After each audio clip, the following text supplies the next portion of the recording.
Thank you. Good evening, members of the board, students, staff, faculty, and members of the public. My name is Marianne Kaletzky, and I'm the Executive Secretary of AFT1493. We're the labor union that represents faculty in this district. So I'm here today to share some data from a survey that we recently took of faculty asking about their experience of the first week of in-person instruction. 166 faculty responded to our survey in just a few days, a number that represents about 20% of faculty in our district. Of these, 139 faculty, or 84%, had worked with students on campus during the first week of the semester. So from this survey, there's definitely some good news. A majority of faculty reported that students have been very cooperative and consistent in wearing masks correctly, although most reported that the majority of students are wearing cloth or surgical masks rather than KN95 or similar masks. And of those instructors who asked their on-campus students about their level of comfort attending classes in person, a majority said that most of their students were comfortable coming to in-person classes.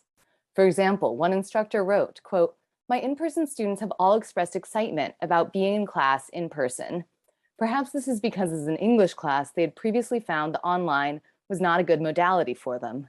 Yes, all my in-person sections are low enrolled, 10 to 12 students, but for those students, they want to be here and are happy to work in pairs and small groups. I think we owe it to those students to provide in-person classes and services on campus." For some students, however, COVID-related circumstances have made it difficult to access in-person education. 65 instructors teaching in person reported that at least one student in their classes has already tested positive for COVID, compared to just 29 faculty who said 0 students had tested positive. And this is just based on students who came forward to report their positive results to the instructor. Of course, students who have tested positive for COVID or have had COVID symptoms who started the semester in an in-person class have not been able to access in-person education, meaning that they have already missed out on part of their education in the first week of the semester. Similarly, we have heard accounts from faculty of students who have had to quarantine for at least 5 days following an on-campus exposure because they were not boosted, meaning that these students may have missed multiple classes. And to compound the issue, many of these students are struggling to find the testing they need in order to return to campus after 5 days, so that they may be missing class for even longer. So I want to end by highlighting a few comments from our survey that illustrate how COVID has made it difficult for students to access in-person instruction and student services. One instructor writes, quote, "Several students could not come to lab class because of exposure or illness. This made it very difficult to manage enrollments on the first day and also to accommodate the students who missed lab. We faculty are being asked to manage students who can't come in, as well as full classes of students." Another faculty member writes, and this is an instructor, "I have 7 COVID positive students in my face-to-face classes. The COVID positive students are not able to attend class at all, and therefore their learning is severely hindered. I surveyed 2 classes and the majority of students wanted to return to online classes. Unfortunately, this request was denied by the administration."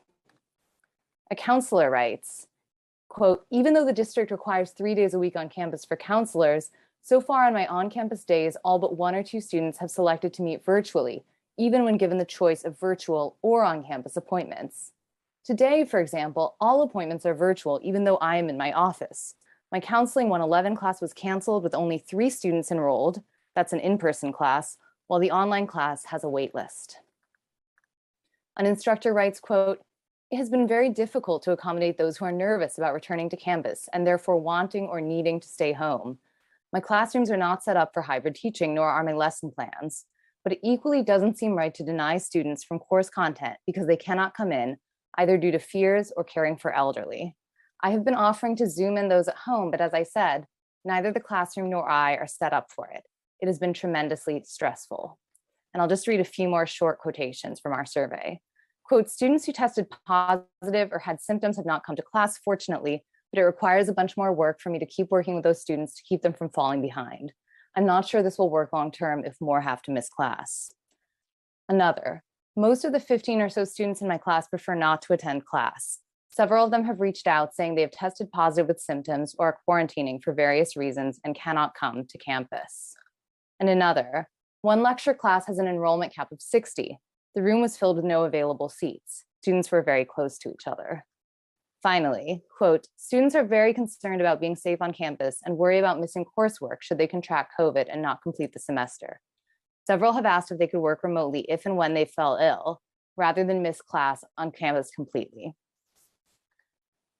So all these comments speak to the continuing need for the district to provide a temporary remote option for students who would benefit from it.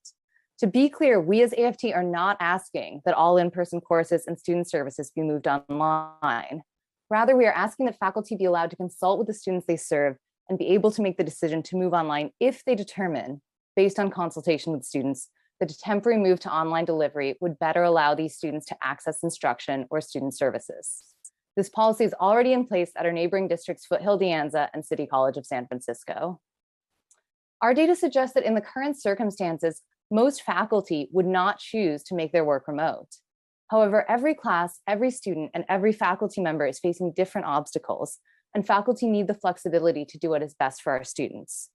Once again, we ask you for on-demand COVID testing at every campus, widely available KN95 masks for students, and on-demand air purifiers for faculty, and the option for faculty to take their teaching or student services work remote if they determine that is the best way to serve our students while the county remains in the high transmission tier. We are all here for our students, and we all want in-person learning this semester to succeed. With some flexibility and these easy accommodations, we know that it will. Thank you. Thank you very much.